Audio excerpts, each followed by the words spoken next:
Essa caneta é uma caneta fabricada na Rússia.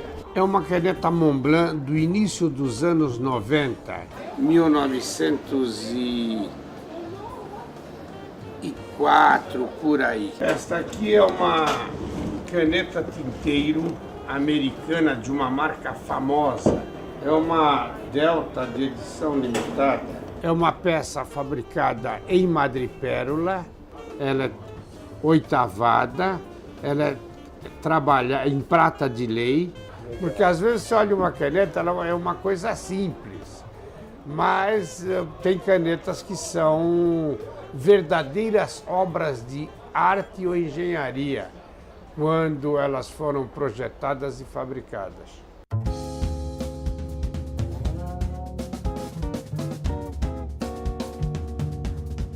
Não é porque instrumento de escrita é meu ganha-pão, mas também uma paixão. O amor pelos instrumentos de escrita acabaram fazendo e fazem parte da minha vida. Muitas vezes você acaba se emocionando porque você acaba vendo ou tendo em mãos uma peça que você não imaginou que tivesse sido fabricada. Por exemplo, esta caneta aqui é uma caneta que quase não teve uso, mas é uma caneta de 1905. Uma das primeiras canetas de carregar na tinta. Quando chega uma caneta dessa na sua mão, qual é a reação? Olha, qual é você encontrar uma caneta nesse estado, uma caneta de mais de um século atrás, você vê que ela não tem um risco, não tem um amassado, é uma osmose, principalmente por um motivo, de não saber que já nessa época, no início do século passado, já estavam tentando fazer canetas para carregar na tinta. As primeiras canetas tinteiro, elas carregavam-se com conta-gota, não eram autocarregáveis. E essa aqui foi uma das primeiras canetas que podia se carregar no tinteiro. Apertando aqui, ela tem um saco de borracha, você coloca na tinta, aperta, sai o ar e carrega de tinta. As pessoas às vezes têm uma caneta que foi do avô, que foi do bisavô, que foi de um tio, e não se incomoda com isso, não dá valor a essa caneta, não dá valor a esses instrumentos de escrita, esquecendo-se que naquele instrumento de escrita que foi do avô, que foi da avó, que foi do pai, está uma parte da história, da vida, da família dessa pessoa. Existe a história e existe a história da história. Por quê? Porque nem sempre o que você lê e vê de história é a verdadeira história.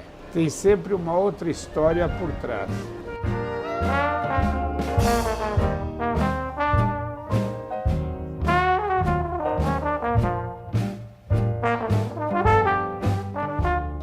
Esta aqui é uma caneta. Você deu risada por quê? Não, porque esta caneta aqui é uma caneta chinesa, uma caneta fabricada na China. Essa caneta é uma caneta bonita e cara porque essa caneta você só compra lá no Vaticano mesmo, na loja no Vaticano.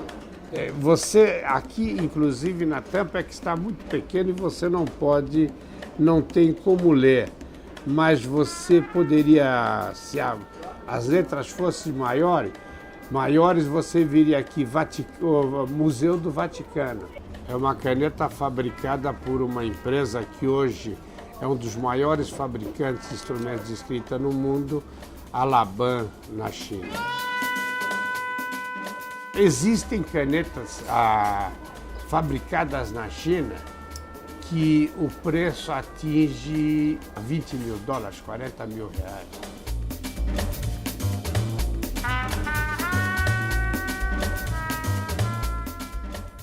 A Alemanha sempre foi um dos maiores produtores de instrumentos de escrita do mundo. Uma tradição, educação do povo, né? Um pouquinho diferente.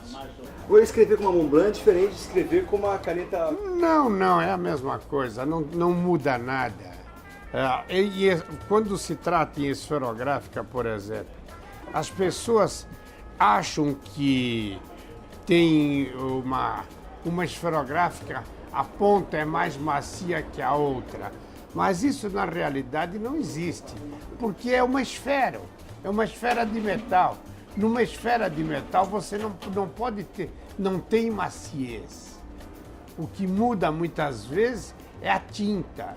A tinta que está dentro daquela carga, ser uma tinta mais pastosa, uma tinta mais líquida, e soltar melhor a tinta, mas não existe. Em caneta tinteiro, sim. Caneta tinteiro, você tem diversas penas para diversos traços e existem canetas que tenham penas mais macias do que as outras marcas.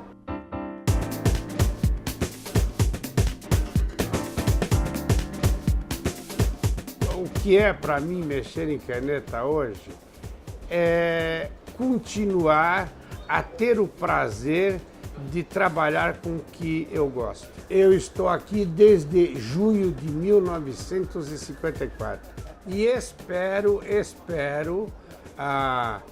não sei o quanto tempo, como vai ser o futuro, quanto tempo ainda vou ter de vida, mas espero completar no mínimo 60 anos de trabalho.